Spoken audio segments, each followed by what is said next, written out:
Hi, Andy Excel back with another FIFA 2026 World Cup podcast. Day 16 update this time. And just to give you a quick update, talking of updates, on how I'm doing in terms of my predictions, after 60 games have been played, I've correctly predicted the outcome of the match, i.e., a win for either team or a draw, in 35 of the 60 games, which, when you consider there are three possible outcomes to every game, a 58% strike rate is good, I think, but I would like to get it closer to 65%. Now, on to yesterday's action and what happened. Ecuador pulled off a great escape to come from behind to beat Germany. They created loads of chances in their first two games, but as in qualifying, scoring has been an issue for them. But they managed to get two yesterday, partly with Manuel Neuer's help. I thought he was just definitely below par yesterday, as most of the German team were. But Ecuador pulled off their escape, and they now qualify for the round of 32 as a best third place team and deal another blow to Scotland's chances of making the round of 32, which are diminishing rapidly and could end today. Um, Germany, well, as I said, they look nowhere near as sharp as they were in the first two games, but had nothing to play for and still progress as group winners. The Ivory Coast took care of business to beat Curacao and go through as the second place team from Group E and set up a last 32 meeting with France or more likely Norway because they'll play the loser of that game when they meet. This is the end of the road for Curacao in this tournament following their loss to the Ivorians. As expected, the Netherlands cruised to a win over Tunisia to take top spot in the Group F, that is, and they will now play in Morocco in what could be the game of the next round. Japan and Sweden drew and take second and third places respectively in this group, and as both progress to the knockout phase. Japan now plays Brazil in the round of 32, which could be another very good game. Sweden will play Germany, Switzerland, or the winner of Group I, which again is France or Norway. As I predicted, Australia and Paraguay cancelled each other out and eventually just settled for the draw that took them both through in Group D. The group winners, USA, lost to Turkey and now face Bosnia and Herzegovina in the round of 32.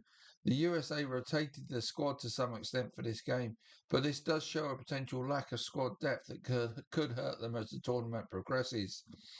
On to day 16 then, and we get Group I, H and G that come to a close in that order on day 16. In Group A, France and Norway will meet to decide who wins the group, with Norway needing to win the game to win the group. Senegal play Iraq and they need a win by as many as possible if they are to make it through to the round of 32, but a win may just be enough. Iraq needs some sort of miracle wide margin win to go through.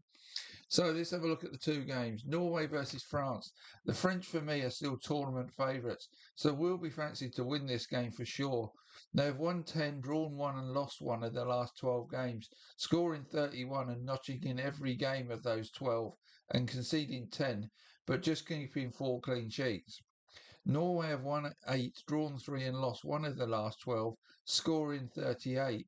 11 came in a single game against Moldova, though, and conceding 11 with 3 clean sheets. So Norway are obviously stronger in attack than defence, and France have not been watertight at the back. So I fancy Norway to score in this game, but can they get more than one to cause France real problems in this game? France have scored 2 or more in 11 of their last 12 games. The only one they did not was when they lost 2-1 to the Ivory Coast. I think Norway can definitely make it life difficult for France, but I'm going to take France to eventually pull away and win by 3 goals to 1. Senegal versus Iraq. Senegal may have lost both their games but have played well in both, so they have to be good favourites to beat an Iraq team that have lost both games by 3 goals and have also struggled to score goals for a while now. I've mentioned this before, but Senegal were at least a match for the highly ranked Moroccans at AFCON. So this is basically a good team. And I expect that good team to get a win here that they need, probably by 2 or 3-0. On to Group H, where Spain meet Uruguay. Uruguay come into this game possibly needing to win it to progress. They definitely will be eliminated if they lose it. Not a great position when your opponents are one of the tournament favourites in Spain. Uruguay have drawn 6 of their last 10 games and in qualification drew 7 of their 18 games, scoring 22 and conceding 12.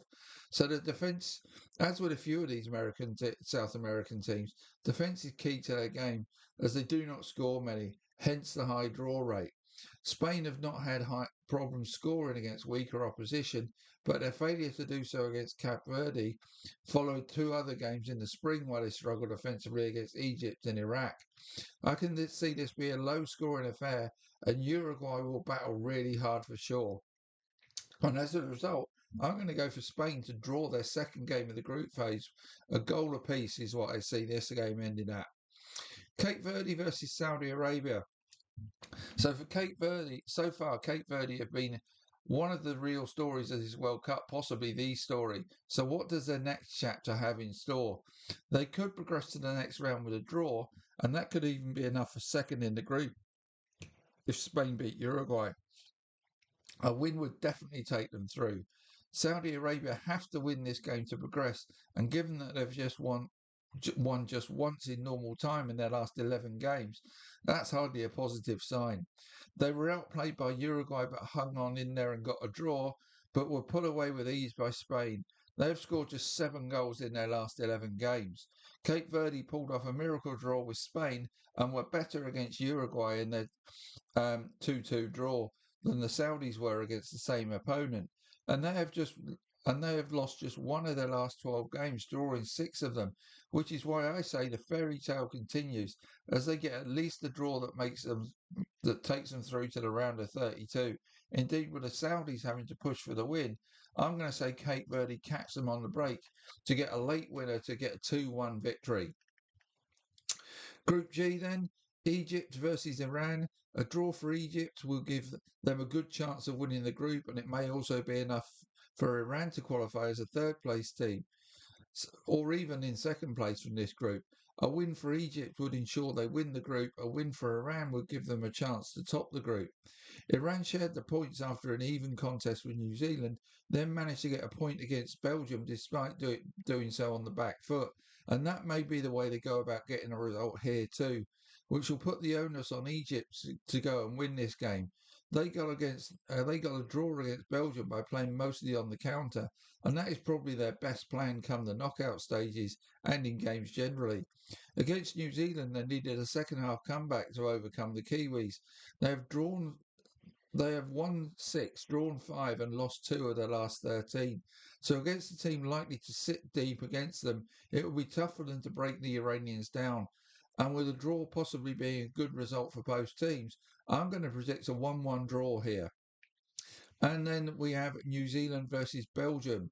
In contrast to the other game in this group, both teams are likely to go after the win here. New Zealand have to win to have any chance of progressing, and Belgium will surely still hope to top this group with a good win and Egypt failing to win. Belgium have looked far from good in their first 2 games. Kevin De Bruyne has failed to reach the levels they need him to do, and the same could be said of their central midfield with the Aston Villa duo of Anana and Tielemans to a lesser extent. But more so, Lukaku up front looks well short of match fitness and sharpness. Having said that, they were good in qualification though, and also in pre-tournament friendlies. So maybe they just need one good performance to spark them into life. New Zealand have won just one of their last 12 games, so a win over Belgium looks a big ask here. So I'm going to go with Belgium to get back on track and win 2 or 3-0.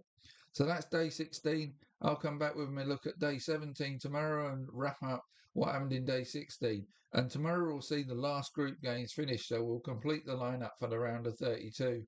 And maybe today or tomorrow, Scotland will finally know their fate. But I fear for them that they're going to find out today that their tournament is at an end.